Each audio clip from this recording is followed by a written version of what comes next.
Revalidation. The new process of maintaining your registration is on the way. This video will explain what you have to do to revalidate and give you some ideas on how to go about it. What is revalidation? In a nutshell, it's the process of maintaining your professional registration with the NMC.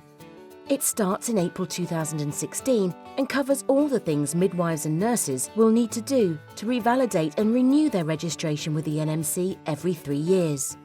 It may seem a way off, but you need to start gathering evidence now. What's new with revalidation? The good news is it's not that different.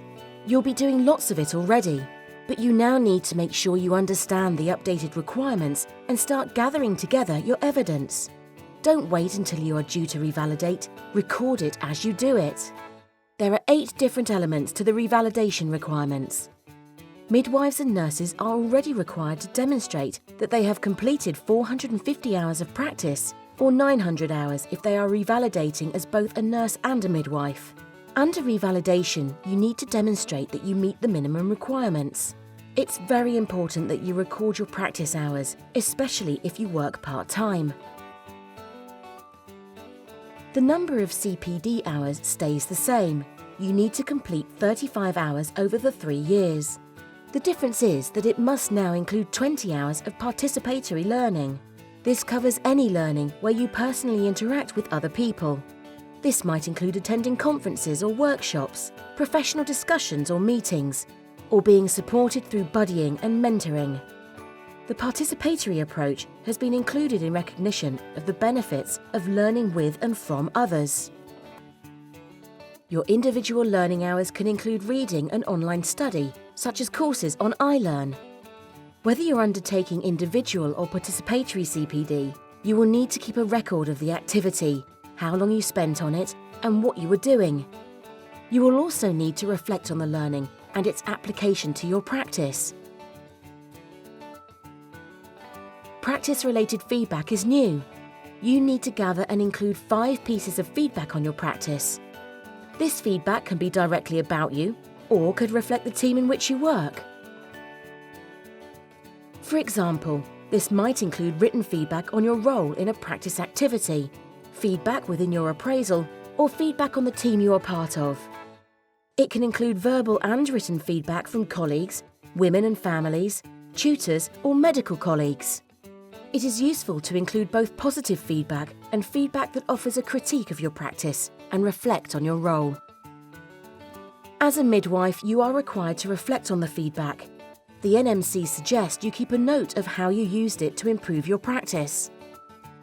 Midwives are not new to reflection, which is already part of the discussion between a midwife and her supervisor.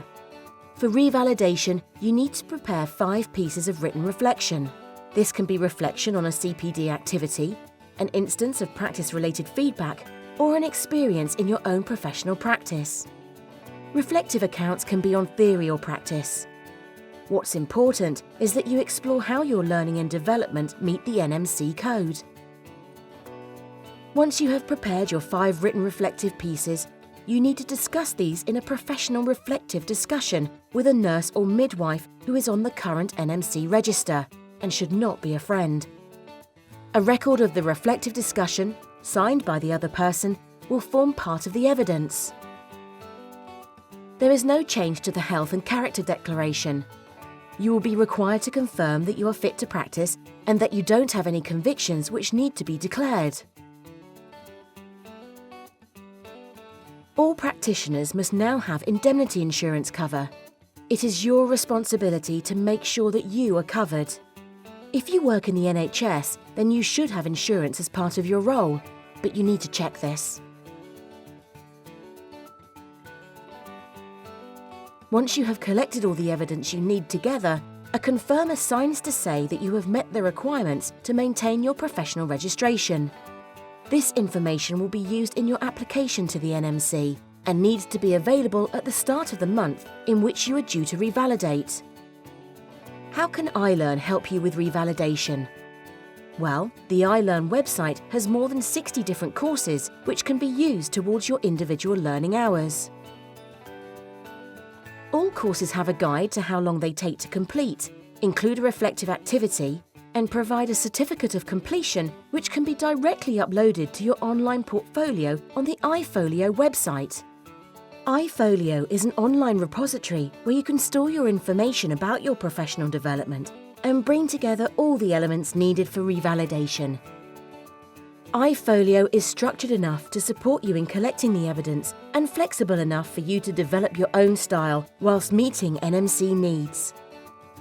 Use i-folio to gather your evidence and make sure that when revalidation comes around, you're already prepared. The RCM can also help with your participatory learning hours. We run events throughout the year, ranging from an annual conference to workshops and workplace learning. Attending these events contributes to your CPD hours, and you can save your post-event reflection into i-folio. What happens now? You will need to sign up to the NMC online. This will give you your revalidation date as well as access to more information on revalidation. Next, log into iLearn and choose your next online learning courses. And finally, log into i-folio to start collecting your evidence today.